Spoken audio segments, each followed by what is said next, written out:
وهمي اخيرا فتح في مصر بعد نجاحه في السعوديه والاردن. هو صاحب المشروع اصلا عربي وبدا في امريكا ونجح جدا هناك، لكن هو قرر يسيب امريكا لما ربنا كرمه ببنت عشان ما تترباش هناك في عادات وتقاليد مختلفه، ونزل السعوديه فتح اكتر من فرع وربنا كرمه، وبعد كده فتح في الاردن، وده اول فرع ليهم في مصر في وسط البلد يوم الوقفه. المنيو بتاعهم صغير ودي حاجه كويسه. كل السندوتشات بتيجي مع بطاطس وذره مقليه ومشروب. كل الوجبات تقريبا سعرها 150 جنيه ما عدا وجبتين، وجبة الفضاء دي ب 125 جنيه ووجبة سبيشال وهمي ب 175 جنيه، وهم دول الاثنين اللي انا طلبتهم. طلبت كمان وهمي سناكس، دي مقبلات بتبقى موتزاريلا ستيكس واونيون رينجز وذرة. ده شكل السناكس، حلقات البصل والموتزاريلا ستيكس طعمهم عادي، احلى حاجه كانت فيها هي الذره. نروح لوجبه السبيشال، ما شاء الله حجم السندوتش كبير جدا، كمية بطاطس كويسة وقطعتين ذرة مقلي.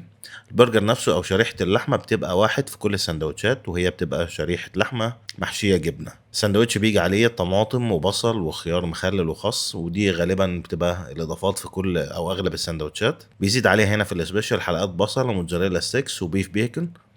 طعم اللحمه حلو، بس انا ما عجبنيش اضافه الموتزاريلا ستيكس وحلقات البصل، فلو هطلب تاني اكيد هطلب اي سندوتش غير السبيشال. المشروب اللي بيجي مع الوجبه براند غريب كده، اول مره اشوفه وطعمه غريب ما عجبنيش. هي لفته حلوه منهم ان هم بيدعموا المقاطعه، وده باين كمان من الكاتشب اللي بيستخدموه اللي بيجي لك مع الوجبات اللي هو ديكسي ميلز، بس احسن ان هم يستخدموا مشروب مختلف. واعتقد افضل اختيار ليهم هيبقى بيك كولا، طعمه حلو وسعره مش غالي. تاني وجبه هي السبيس، دي حلوه، عجبني السندوتش هنا اكتر من السبيشال، وكمان ما شاء الله حجم هنا ممتاز، يعني حتى ارخص وجبه عندهم هتشبعك. البطاطس عاديه خالص، اتمنى برضو من مطعم زي وهمي ان هو قدام يغير ويستخدم بطاطس احسن من كده، بلاش النص مقليه دي. بس كده، دي كانت تجربه وهمي. سلام.